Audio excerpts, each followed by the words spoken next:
Hola, buenos días a todos. Gracias por estar acá. ¿Qué tal fue la fiesta ayer en la noche? Más o menos creo, porque pregunté qué tal estuvo la fiesta ayer en la noche. Ah, ok. Qué bueno. Que solamente quería asegurarme que están despiertos, porque sé que han tenido prácticamente ya 3 días súper arduos de trabajo. Así que no quiero que se me duerman en esta sesión, que es súper interesante, la verdad. Y creo que van a poder aprender muchísimo de estos 3 invitados que tenemos hoy como panelistas hoy por la mañana. El tema de esta mañana es peruanos globales. Y un poco cuando conversábamos con Julia, con Mariela y con Diego, en realidad nos descubrimos que peruanos globales a veces nos confundimos, ¿no?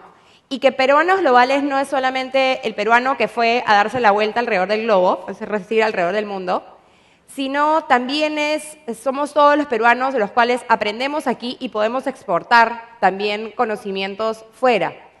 Y son esos 2 puntos de vista los que vamos a tratar hoy. Como les digo, tenemos unos panelistas de lujo realmente, los 3 con experiencias bastante diferentes. Voy a presentarlos bien brevemente para que luego cada uno de ellos pueda realmente contar su experiencia, qué significó para ellos salir de Perú, qué aprendieron, qué cosas son realmente, digamos, pudieron traer de allá hacia acá y de acá hacia allá. ¿Y por qué están acá realmente? ¿Por qué están aquí haciendo pues Perú? El primero de mis invitados, aquí a mi izquierda, tengo problemas con la derecha y con la izquierda, disculpen, es Diego Rosado. Diego Rosado es bachiller en Economía de la Universidad del Pacífico, tiene un MBA de la Universidad de Michigan School of Business en Estados Unidos y ha trabajado allá en Estados Unidos en empresas como Medtronic y una que no estoy segura si muchos conocen, Amazon.com. ¿Alguien ha usado Amazon.com alguna vez? Bueno, aquí el señor no solamente lo ha usado, sino pues ha trabajado ahí. Hace 4 años decidió volver al Perú con el propósito de convertir a Alicorp en compañía líder en América Latina. ¿Alguien ha usado algún producto de Alicorp? El que diga que no está mintiendo, porque están en todas. Actualmente es el CFO de Alicorp y es casado, tiene 2 hijos, Valeria y Joaquín, chiquitines. Probablemente estén en el CADE 2026-2028. Uno de sus hobbies es viajar y sobre todo viajar a Arequipa. Él es arequipeño. ¿Cuántos son de Arequipa? Un aplauso para Arequipa, varios arequipeños. Y como último dato de Diego, Diego estuvo sentado donde están sentados ustedes hace, no voy a decir cuántos porque no quiero revelar su edad, porque él también fue cadeísta universitario. Así que ahora Diego nos va a poder contar un poco más sobre él. Julia Sobrevilla es gerente de asuntos públicos y comunicación corporativa para Coca-Cola. ¿Quiénes no han tomado una Coca-Cola o algún producto Coca-Cola estos días? Ninguno, ¿no es cierto? Todos hemos tomado algún producto Coca-Cola, además es uno de nuestros grandes auspiciadores. Tiene operaciones en Perú, Bolivia, Paraguay, Uruguay y está ahí desde agosto del 2012. También ha sido gerente corporativo de relaciones institucionales para el grupo ACP. Del 2012 al 2010 fue parte de la ONG Internacional Population Services International, que se dedica a promover comportamientos a través de campañas de comunicación masiva en 70 países. Ha vivido en Ruanda, México y Mozambique. Vamos a hacer un test si saben exactamente dónde quedan estos 3 lugares. Es licenciada en Lingüística y Literatura por la Pontificia Universidad Católica del Perú y tiene una maestría en la Universidad de Stanford. 2 perfiles como eran bastante diferentes. Un aplauso para Julia.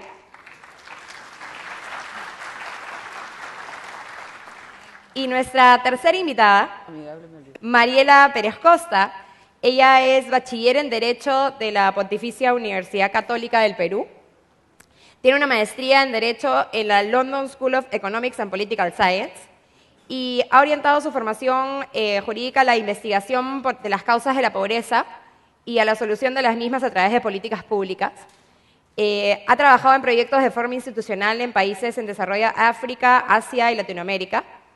Y actualmente es coordinadora de investigación de la Dirección de Innovación Docente del Ministerio de Educación. Por el lado más divertido de Mariela, además es bailarina de danza contemporánea y canta en un coro de mujeres, así que su charla la va a hacer cantando. No, mentira, no la va a hacer cantando. Pero de repente al final nos puedes hacer una cancioncita bailando y todo. Así que bueno, como ven son tres perfiles bien diferentes. Pero de cada uno estoy segura que van a poder aprender un poco de su experiencia y ojalá puedan replicarla. No voy a quitarles más tiempo. Diego, empezamos contigo un poco. Cuéntanos qué aprendiste en toda esta experiencia que has tenido fuera y por qué volver al Perú a hacer un poco Perú, ¿no? De hecho, si no te molesta, me voy a parar. Por supuesto. Me gusta mirar el auditorio cuando hay gente con tanta energía. Primero, agradecerle a Carlos, a Jimena y a Paul por dejarme hablar frente a tan distinguido auditorio. Y me gustaría empezar contándoles una historia en la que ustedes son el principal protagonista. Imagínense esto, 3 días de CADE, súper energizados, van a transformar el Perú, han discutido problemas realmente importantes, llega el sábado, van a salir a la realidad, pero la realidad es una realidad diferente. La realidad es que se enfrentan a un mercado laboral casi inexistente, donde el mercado los define por gente que de repente estudió carreras incorrectas y carreras correctas. Pero uno dice, este tipo está loco, no hay carreras incorrectas. Cada quien estudia lo que le apasiona, cada quien estudia lo que le gusta, lo que quiere desarrollar. Como dijo Jimena, yo estuve en CADE hace 16 años. Y esa era un poco la realidad. El mercado laboral era un mercado súper cerrado, donde uno estudiaba ciertas carreras, tenía las opciones de desarrollo bastante restringidas. Yo tuve la suerte de estudiar en la Universidad Pacífico. Probablemente economía era una de las carreras que tú decías, sí, puede ser una de las carreras correctas. Pero igual, por más de que habías estudiado una carrera correcta, las oportunidades eran muy, muy restringidas. De repente, un par de organismos multilaterales, algunas empresas financieras, algunas empresas transnacionales. ¿Por qué les cuento esto? Porque creo que es bien importante que tengan mucha conciencia de la oportunidad que les brinda el Perú hoy. El Perú ha cambiado muchísimo. Hace 4 años yo volví al Perú con un gran sueño, que era convertir a la empresa en la que estoy hoy y que me apasiona, en una de las empresas más importantes de América Latina. Esas oportunidades el Perú antes no las daba. Ahora, obviamente, a mayores oportunidades, como todo en la vida, mayor competencia. Si alguno de ustedes ha estudiado finanzas, si quieren ganar más, tienen que arriesgar más. Entonces, hay ciertas cualidades, si bien es cierto, el mercado está lleno de oportunidades, hay ciertas cualidades que hoy día, a ustedes jóvenes, les pedimos que son diferentes que antes. Y eso un poco me lleva a mi experiencia fuera de Perú. ¿Cuáles son esas cualidades? Visión. Si ustedes no tienen visión, no saben dónde quieren llegar, hacia dónde quieren apuntar, qué es lo que quieren hacer de su vida, probablemente van a tener un hándicap. Probablemente, y por otro lado, si la tienen, si pueden arañar un poco qué es lo que quieren hacer, van a tener una ventaja significativa cuando salgan a esta superrealidad. Y les pongo 2 ejemplos concretos. Cuando yo estudiaba en la Universidad de Michigan, una de las cosas que más me llamó la atención fue buscar trabajo. Yo decía, pero ya la hice, ¿no? O sea, estoy en una top 10 o una top 5 americana. Van todas las empresas espectaculares a un campus. Ya la hice. Pero no es así. Obviamente, técnicamente, todos tenemos un sello, ¿no? O sea, ustedes son los primeros de las universidades, son líderes. Pero no. Me exigían demostrar qué es lo que quería hacer. ¿Por qué me quería unir a una empresa que tuviera ciertos ideales? ¿Por qué mi cultura estaba alineado con la cultura de esa empresa? Y era por un tema muy sencillo. Había muchas oportunidades y no se podían correr el riesgo de que yo no esté totalmente alineado a esa visión. Eso hoy en el Perú también está pasando. Nosotros cuando reclutamos gente, cuando seleccionamos gente, dado que hay cada vez más oportunidades, no nos podemos correr el riesgo de que ustedes no sientan la misma pasión que nosotros sentimos por llegar a los objetivos que nos ponemos. Entonces, la visión que ustedes tengan de hacia dónde quieren llegar es muy importante que la transmitan. Yo cuando estuve en Amazon.com, tuve la suerte de trabajar muy de cerca con uno de los visionarios más grandes de esta era, que es Jeff Bezos. Jeff fundó en el 92 fundó Amazon.com y por los primeros 6 años, y uno lo puede ver cuando va a Seattle y entra al edificio donde está la oficina de Jeff, ve todos los reportes de periódicos donde dice Amazon.com va a ser un fracaso. Y eso te demuestra que si una persona tiene visión y quiere llegar a ciertos objetivos, lo puede lograr. Hoy en día, Amazon.com es definitivamente un modelo de éxito.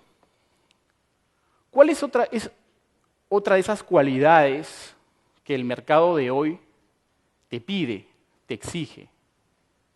Que sean líderes. Obviamente, ustedes dicen, pero yo soy líder, estoy sentado acá, soy líder. Pero ser líder no basta. Tienen que ser líderes y liderar con pasión. El valor número 1 de Alicorp es liderar con pasión. ¿Y cuál es la diferencia entre liderar y liderar con pasión?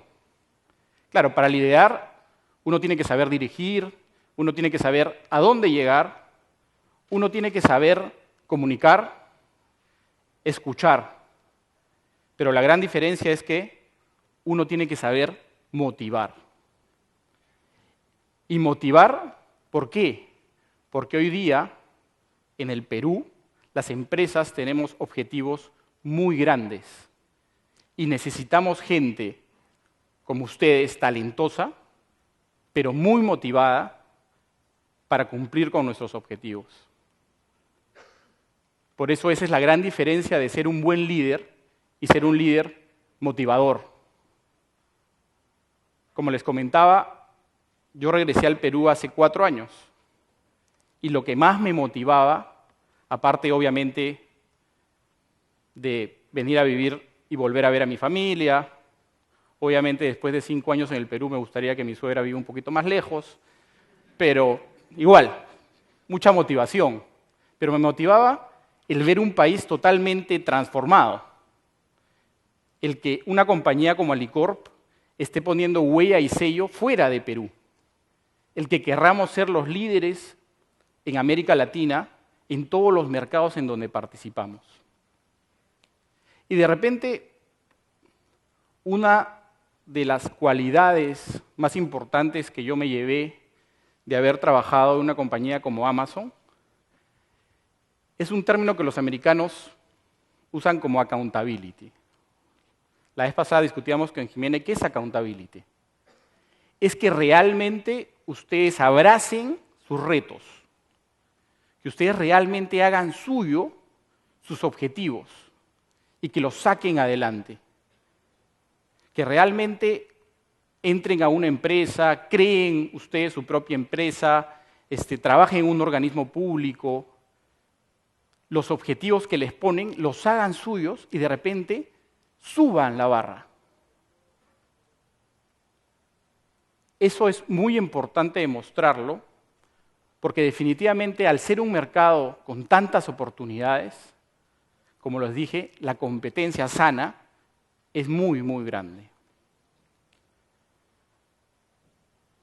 Solo me han dado 10 minutos para hablar, podría hablar mucho más, pero me gustaría terminar con una frase que para mí es súper importante porque siempre la tengo en la cabeza de cuando yo era joven como ustedes y estaba de repente sentado ahí. A los jóvenes en esa época nos decían: jóvenes, ustedes son el futuro del Perú. Y es una frase que se repetía constantemente. Hoy yo les digo: jóvenes, ustedes son el presente del Perú. Los empresarios los necesitamos hoy, ahora. Aprovechen todas las oportunidades que tienen. Muchas gracias.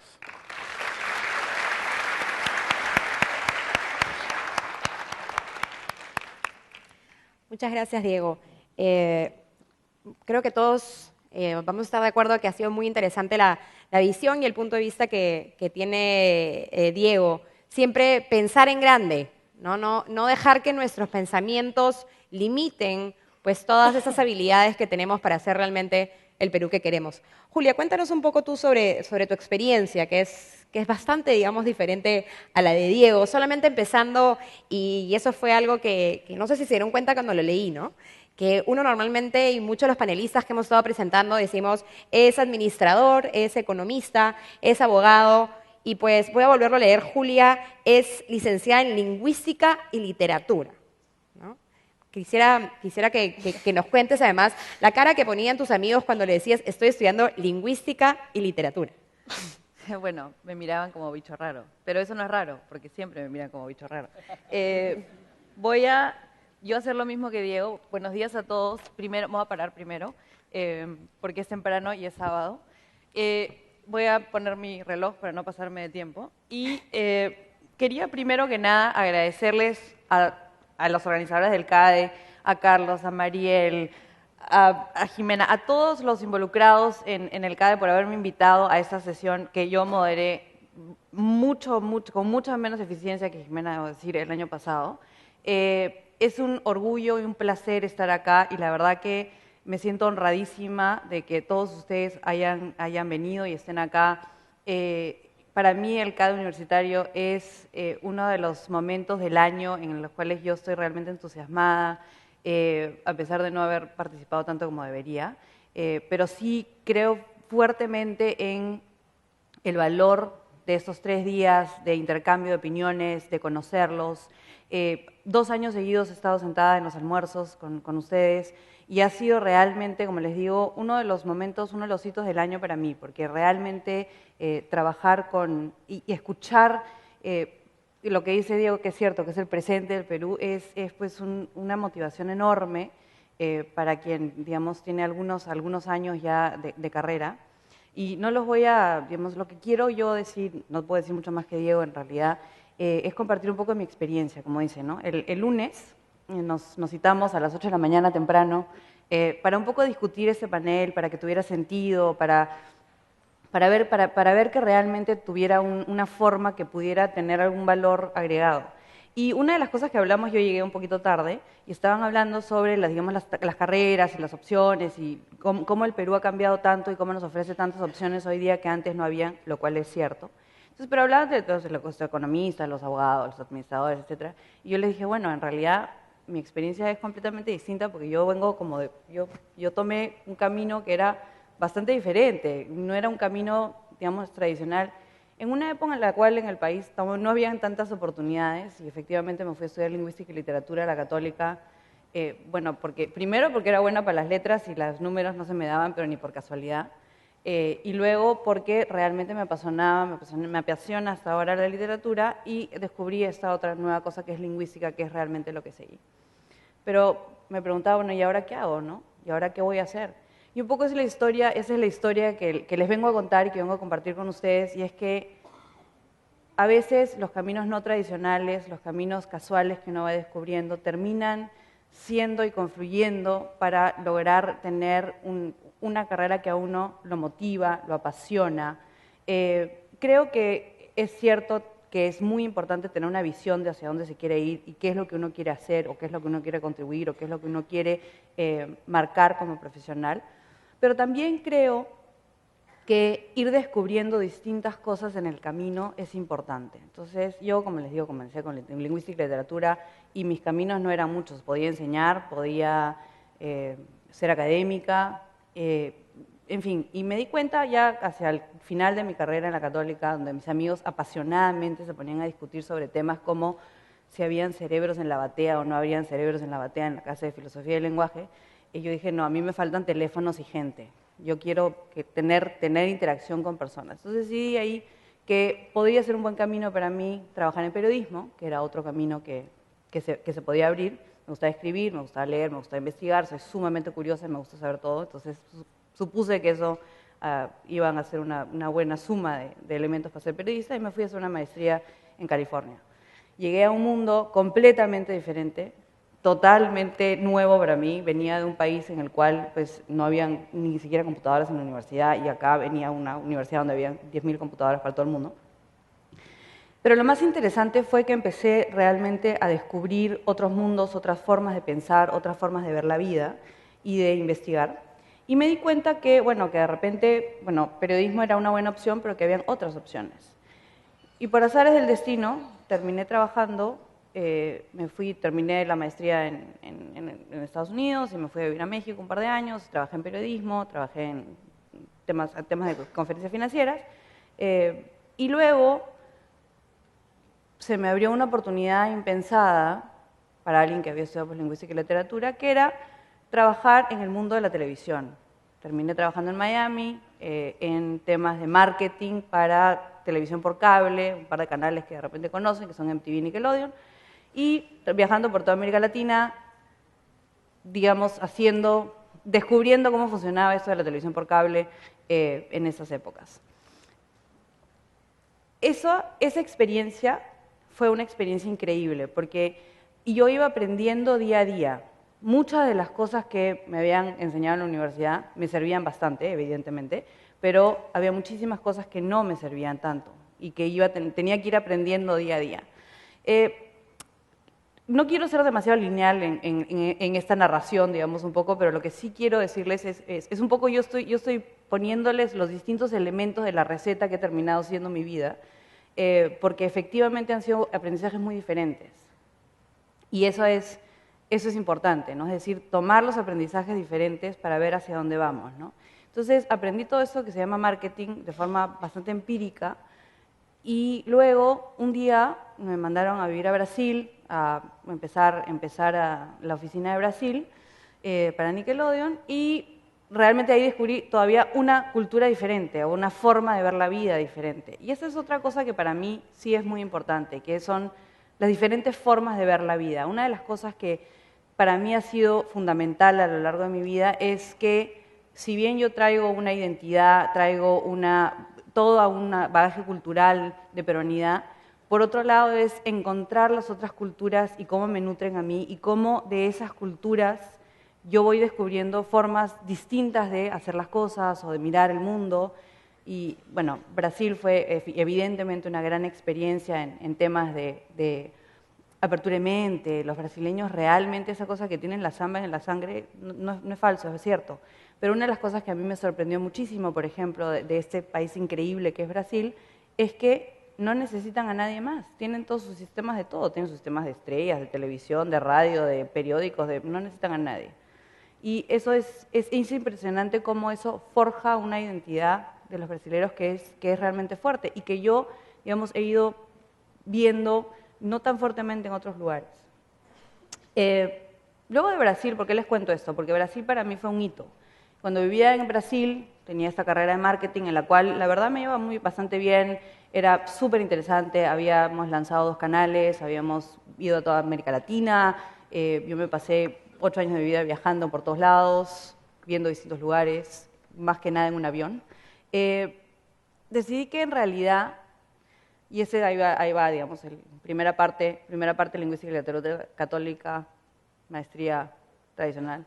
Segunda parte, marketing, como digo, marketing puro y duro. Y se los estoy contando como muchas veces lo he contado en entrevistas de trabajo, porque la gente como que, a ver.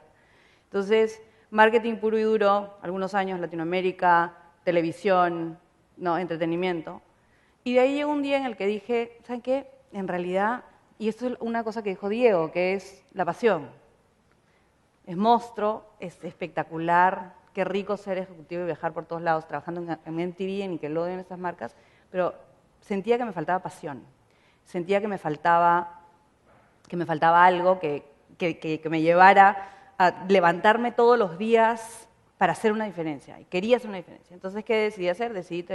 Quería trabajar en desarrollo internacional, mi padre había trabajado en ello, con lo cual tenía alguna noción de lo que significaba. Había trabajado en varios programas, digamos, de responsabilidad social que comenzaban con Nickelodeon, y había trabajado de voluntaria en algunos programas, tanto en Estados Unidos como en Brasil. Entonces dije, esta es la mía, voy a cambiar y voy a trabajar en desarrollo internacional. Y me paré y dije, ¿y ahora cómo le hago? Porque, digo, tengo 8 años de experiencia en una cosa, en el sector privado, el más privado del mundo, prácticamente, salvo el de ahora. ¿Y cómo hago? Entonces ahí empecé a buscar cómo hacía, y eso creo que es importante, es decir, un cambio de carrera a media carrera no es fácil, pero no es imposible. Y creo yo que si nos dejamos de lado, digamos, los miedos que siempre se tienen, y pensamos en, bueno, ¿qué quiero hacer que me apasione, que me motive todos los días? Vamos a encontrar la forma de hacerlo. Y evidentemente, toda la experiencia que uno tiene va a contar, de alguna forma. Lo que hay que hacer es agarrarla, tratar de verla, y decir, bueno, ¿cómo encauzo todo esto que he aprendido y me voy por otro rumbo? Un rumbo igualmente no conocido, no tradicional, un poco diferente. Y me fui a trabajar en desarrollo internacional, en marketing social, y todo eso además era fuera porque yo no me imaginaba, tengo que apurarme, me voy a apurar porque ya no me queda ni un minuto. Todo esto me fui a trabajar a África en temas de desarrollo internacional. Y lo que hice fue aplicar todo lo que había aprendido, digamos, de forma tradicional, a un contexto que me era absolutamente foráneo. Desde la forma como, y esto les cuento, digamos, yo llegué a mi primer trabajo en la ONG que trabajaba en Washington, y yo venía pues de un mundo privado en el cual trabajábamos en PowerPoints, teníamos que hablar con la gente en tweets, los tweets de entonces, y llegaba a una oficina en la cual tenía que revisar una propuesta que le habían hecho al gobierno americano para un programa que estábamos haciendo en Kosovo, y tenía 85 páginas. Yo vi esto, empecé a leer y dije, me he olvidado cómo se lee, ya no sé leer, no tenía idea qué decía. Tuve que aprender todo un idioma nuevo, un lenguaje nuevo, una forma de trabajar nueva, y luego me fui a Ruanda, me fui a Mozambique a trabajar en desarrollo internacional. Cuando estaba ya en Ruanda, vine a Lima para lo que fuera, mi papá cumplía 70 años, y vine a Lima y me fui a Cajamarca con mi hermana y con mi cuñado y mi sobrino. Y estábamos paseando en un largo paseo que hicimos, y de repente yo veía Cajamarca y decía, bueno, pero o sea, acá en verdad yo puedo aplicar lo que yo sé hacer, porque en verdad hay mucho, mucho que hacer. Y llegó el momento en el cual dije, ya me cansé de dar vueltas, quiero ver si puedo traer todo esto que he aprendido acá al Perú y hacer algo por el Perú. Y así lo hice. Inicialmente no fue fácil. Inicialmente no fue fácil porque justamente yo tenía que explicar muchas veces, tengo lado 1, lado 2, lado 3, lado 4, y todo esto se junta y esto es lo que puedo hacer, ¿no? Pero la maravilla del momento en el que estamos hoy día, en el momento en el que ustedes van a salir al mercado laboral, es que sí se puede. Hoy día, mientras que hace unos años la gente me miraba y me decía, qué horror de desorganización de currículum, qué has hecho tu vida, tu profesional, no veían la dilación. Hoy día hay apertura en distintas industrias, distintas empresas, muchas carreras de formas diferentes, para poder traer una serie de distintas experiencias y poderlas aplicar acá.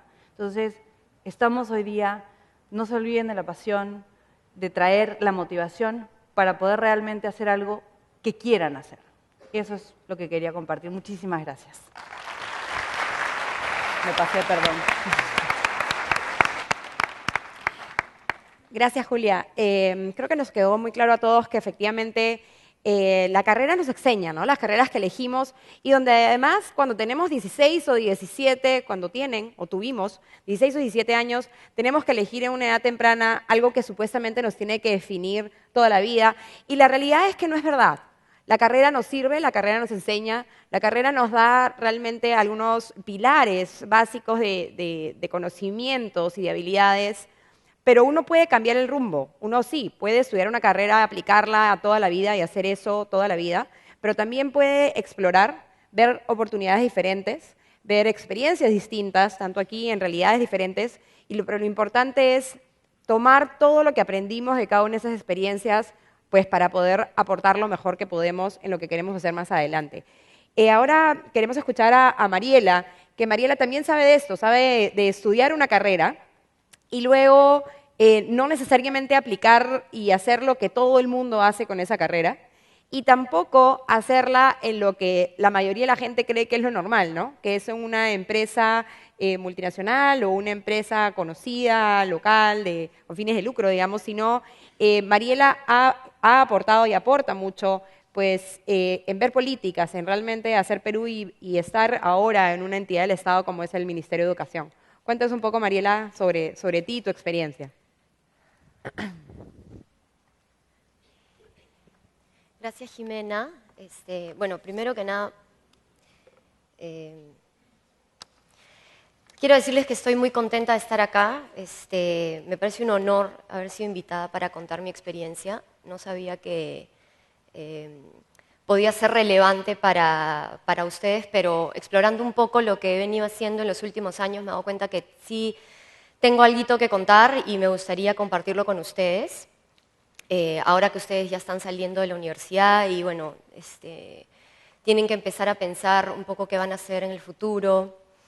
Y me imagino que la mayoría no lo debe tener claro y es normal. Les voy a contar un poco cómo fue para mí. Cuando yo estudié Derecho en la Católica, pero mucho antes de terminar la carrera me di cuenta que no quería ejercer como abogada, no me interesaba ejercer, digamos, litigar o defender clientes, no era lo mío. Lo que a mí más me importaba, lo que más me interesaba era involucrarme en causas un poquito más grandes, tratar de solucionar problemas con un impacto social que permitieran reducir la pobreza y reducir un poco la exclusión que vemos digamos, en nuestra realidad. Y saliendo de la universidad tuve la suerte de ingresar al ILD, al Instituto de Libertad y Democracia. Y aquí tuve la suerte de aprender que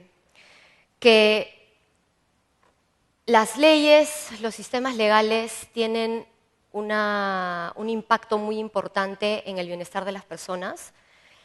Las normas no son inofensivas, determinan finalmente cómo se terminan comportando los individuos, las sociedades, los mercados. Y lo más triste de todo es que generan barreras, terminan generando barreras que son infranqueables, especialmente para los más pobres. Los más pobres son los que terminan siendo más afectados por sistemas legales que son diseñados de espaldas a las mayorías para beneficio de unos pocos, porque los más pobres no tienen justamente los recursos para sortear toda esta maraña legal que es la que imponen normalmente los sistemas legales cuando están mal diseñados. Entonces, ahí lo que aprendí, lo que me di cuenta fue que mi formación como abogada podía tener otra aplicación.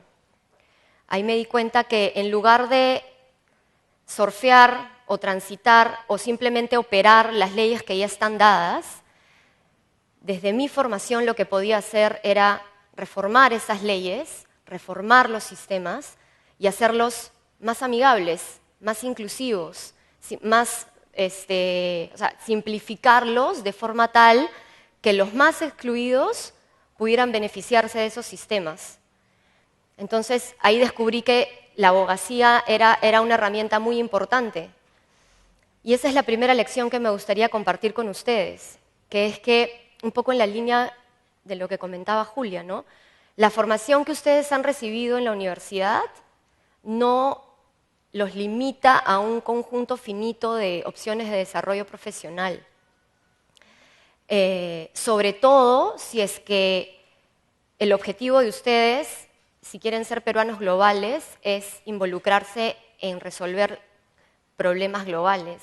Si ustedes tienen como objetivo involucrarse en estos grandes retos, entonces es posible que desde su formación puedan aportar. En realidad, si se ponen a pensar en los problemas que nos afectan al mundo en general y que causan exclusión, problema, que generan un mundo más injusto, todos esos retos necesitan de todas las perspectivas, de todas las opiniones, de todas las formaciones y de todas las experiencias para ser resueltos.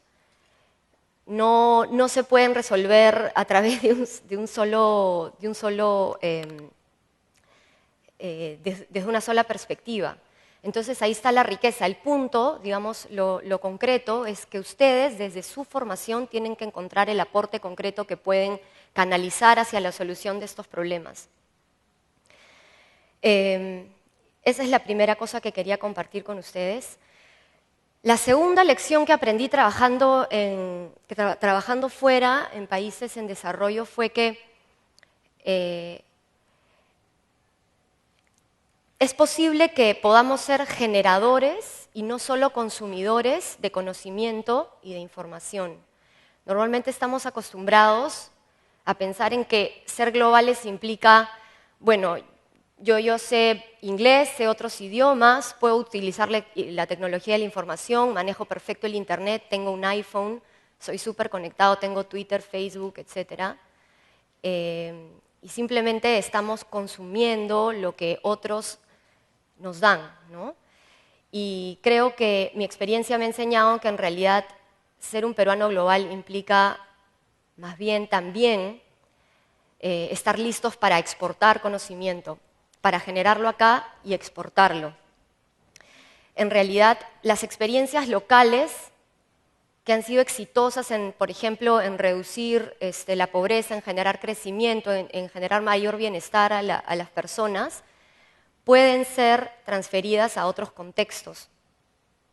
Si nos fijamos, por ejemplo, en los problemas que hemos transitado en el Perú en los últimos 20 o 30 años, nos daremos cuenta que existen muchas experiencias valiosas que pueden ser con lecciones para bien y para mal, ¿no? Porque no solamente se trata de si la experiencia fue exitosa, entonces vale la pena compartirla. En realidad, el aprendizaje viene de todo tipo de experiencias, inclusive de los fracasos. Siempre hay lecciones que se derivan de cualquier experiencia y lo importante es saber qué funciona y qué no funciona. Me acuerdo que, acabo de retroceder un poquito, porque me acuerdo cuando estaba en LSI, en la maestría que estudié en desarrollo, discutíamos en clase sobre lo que un autor, James Ferguson, llamaba The Anti-Politics Machine. Y el autor se refería a esto con la manera como el aparato desarrollista, la maquinaria desarrollista de Occidente, impone soluciones desde arriba a los contextos donde trabaja, sin tomar en cuenta realmente las características particulares del contexto y simplemente como un recetario de cocina, ¿no? Y de cómo esta manera de hacer las cosas termina despolitizando el debate local, la manera en cómo se toman las decisiones al nivel local, porque simplemente espera, como ya la receta está dada, entonces no hay nada que discutir, y cómo esto termina fracasando, ¿no? Y a mí me parecía que, si bien tenía razón, porque existe evidencia de que muchas experiencias de ayuda de la cooperación internacional han fracasado por tener esta visión, ahí me di cuenta que en realidad en el Perú tenemos una ventaja competitiva, si quieren, en relación con estas soluciones que vienen, digamos, del occidente o del norte, que es que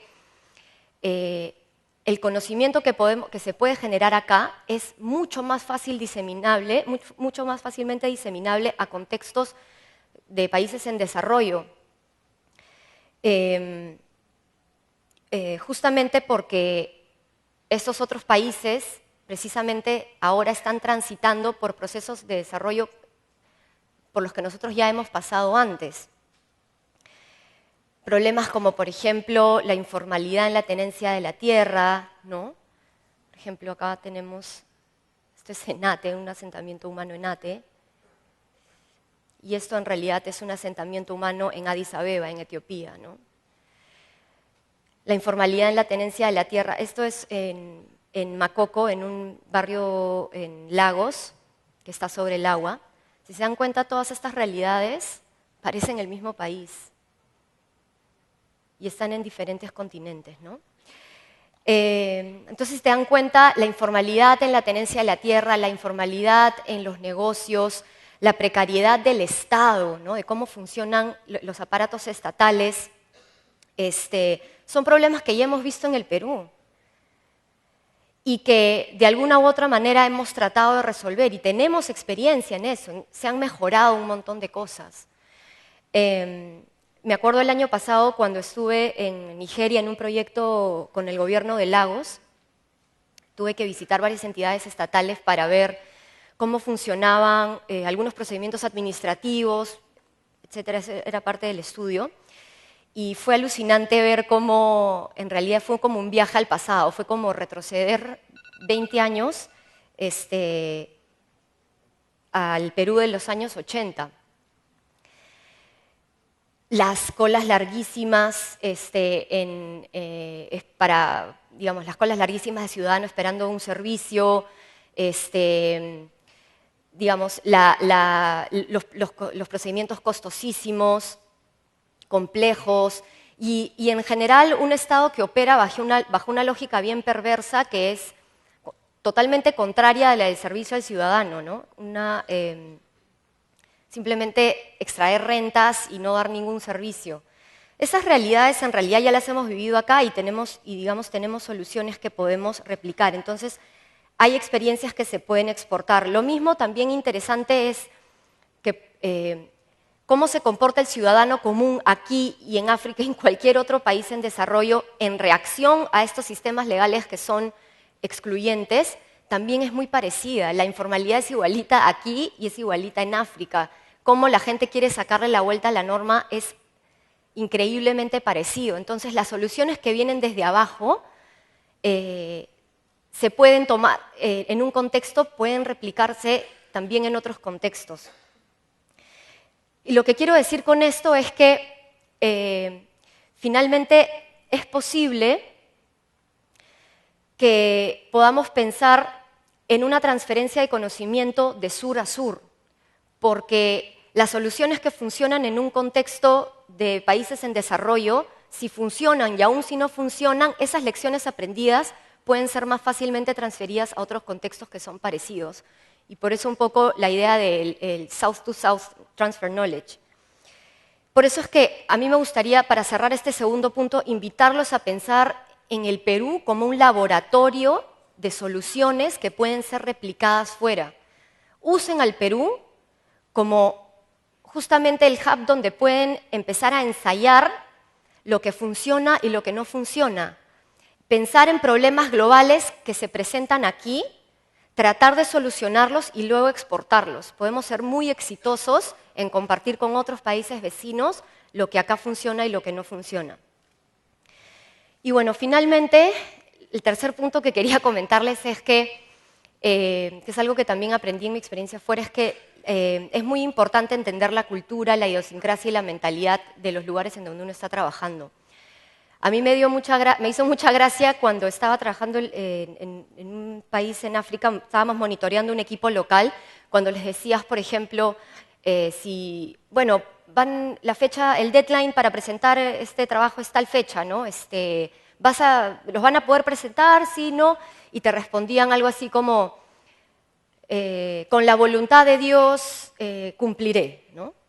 Y Y a mí me hacía mucha gracia, o sea, no porque me diera risa que fueran religiosos, ¿no? Pero sino porque me parecía que me sonaba algo así como, el que yo cumpla no depende de mí, sino de una fuerza externa que va finalmente a determinar cómo se dan las cosas, ¿no? Un poco como yo no soy responsable de mis actos, sino que siempre hay un tercero que va a intervenir. Y bueno, y finalmente cuando llegaba la fecha no se presentaba, digamos, el trabajo, siempre había una excusa. Eso te hacía pensar, ¿no?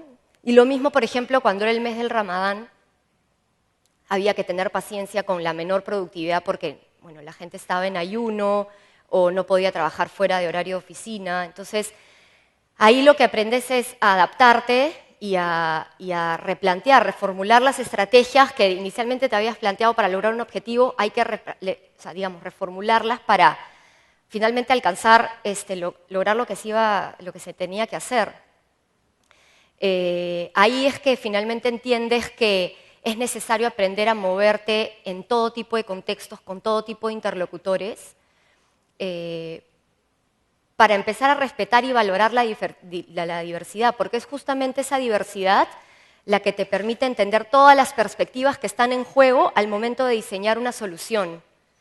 Entonces tienes que aprender a comunicarte a lo largo de todo el espectro, ¿no? Desde el señor que tiene el puestito en la esquina, el invasor de terrenos, que tiene un problema concreto, poder comunicarte con él y también comunicarte con los que toman decisiones arriba, ¿no? Con los gobiernos, con las entidades cooperantes que justamente tienen el poder para implementar esas grandes soluciones que queremos.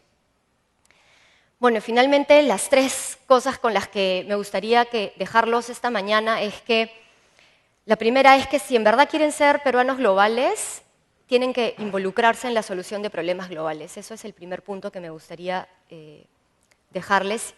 Y que la formación que reciben no es una limitante, al contrario, es un activo que ustedes pueden potenciar justamente en esa línea.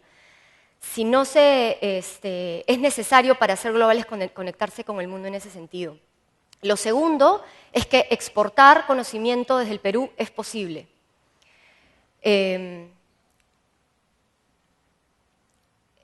Todas las experiencias locales tienen aprendizajes buenos y malos que simplemente pueden ser transferidos. Ser un peruano global implica justamente utilizar al Perú como un laboratorio de soluciones que nos permitan justamente diseminar ese conocimiento. Y el tercer punto, finalmente, es que interactuar en todo tipo de contextos y con todo tipo de interlocutores es básico para poder entender todas las perspectivas y mejor diseñar las soluciones. Bueno, muchas gracias.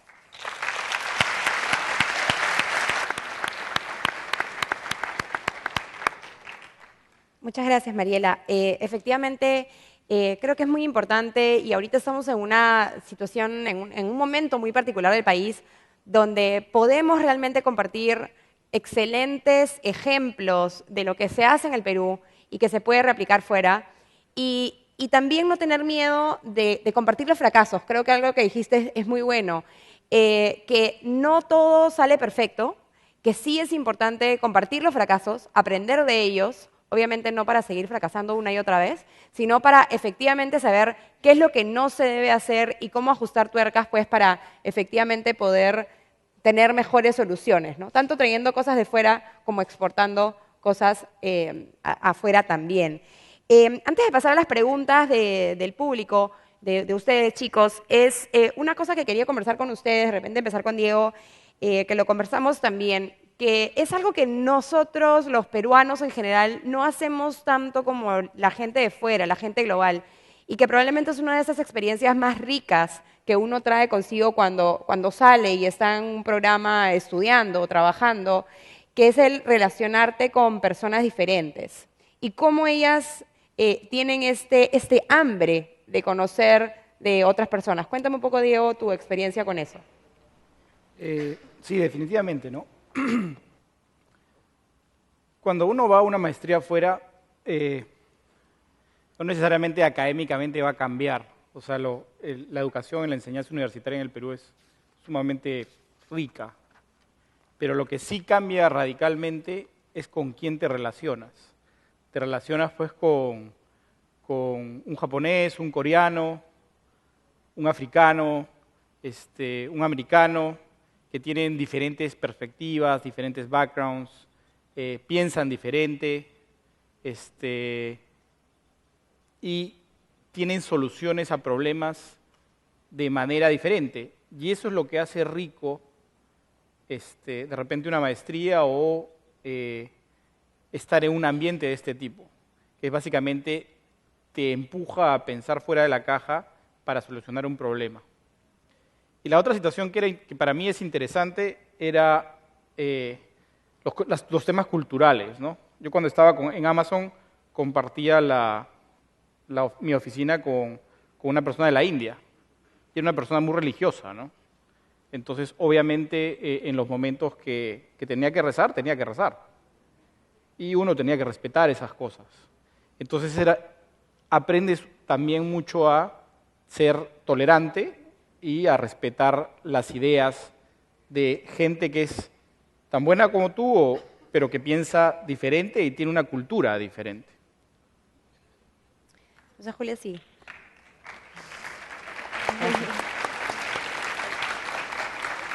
¿Y quieres agregar algo, Julia, al respecto? Bueno, simplemente sumar a lo que ya dijo Diego. Creo que para mí es esta curiosidad natural de cuando uno está con gente de una serie de distintas nacionalidades, culturas, backgrounds, educación, y es aprender los unos de los otros. Y una de las cosas que a mí siempre me sorprendió desde chica, porque yo vengo viajando por el mundo desde que soy chica, es que la gente realmente tiene interés genuino en aprender un poco de dónde viene uno y quién es uno y cómo te interrelacionas con el resto del mundo.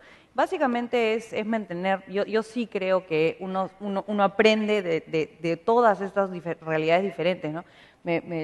Todo lo que hablaba Mariela de África para mí es cosas que he vivido todos los días, ¿no? Es decir, una de las cosas que yo aprendí, por ejemplo, es que uno tiene que aprender que el sí y el no son necesariamente tan claros, ¿no? Entonces uno tiene que aprender a moverse y a entender que lo que para nosotros es algo natural y normal, para el otro no es, ¿no? Entonces, eso. Y aplicarlo todos los días. Yo tengo un jefe nuevo que está llegando, que es una persona que viene de Brasil y que yo he pensado, bueno, hay cosas del Perú que le tengo que explicar, ¿no? Un poco eso, nada más. Un poco, y Mariela, no te paso la palabra a ti, porque creo que parte del final de tu presentación fue eso. Un poco esta pregunta también iba a hacerlos reflexionar a ustedes. En esta oportunidad han tenido una oportunidad única de relacionarse con personas que probablemente nunca se hubieran juntado, nunca, ¿no? Hay personas aquí de todas las regiones, de backgrounds totalmente diferentes, de carreras totalmente distintas, universidades totalmente diferentes, donde cada uno de ustedes tiene un montón de que aportar, ¿no? Espero que todos hayan apuntado sus correos, que ya hayan hecho su página de Facebook juntos, que ya estén interconectados entre ustedes, porque esa riqueza que a veces hablamos, y creo que es mucho más visual cuando tú sales, o la puedes percibir mejor cuando sales fuera, porque tiene gente de otros países. El Perú, yo creo que todavía, muchos de nosotros antes decíamos, no, somos súper sociales dentro de nuestro grupo, somos súper sociales donde nos sentimos en nuestra zona de confort y a veces nos es difícil salir de cualquiera sea la burbuja en la que vives, cualquiera sea la región, cualquiera sea la universidad, tu carrera, incluso entre las mismas universidades, o sea, la carrera, los de letras y los de números son dos mundos diferentes y no interactúan juntos, cada quien está en su propia cafetería. Ni qué decir si eres de una provincia o eres de otra. Y hay muchísimo que aprender de las experiencias de cada uno de ustedes. Entonces, todavía les quedan unas horas, si no lo han hecho, para empezar a socializar entre ustedes, porque realmente, ojalá, más adelante, de acá a 10 años, cuando estén en una empresa y necesiten saber de alguien o de algo, pues se acuerdan de ese amigo del CADE que tenía esta idea sobre el agua, que los van a poder buscar 10 años más adelante, o que conozcan a alguien y sea ese contacto que los acerque a alguna realidad y que puedan realmente aprender los unos de los otros.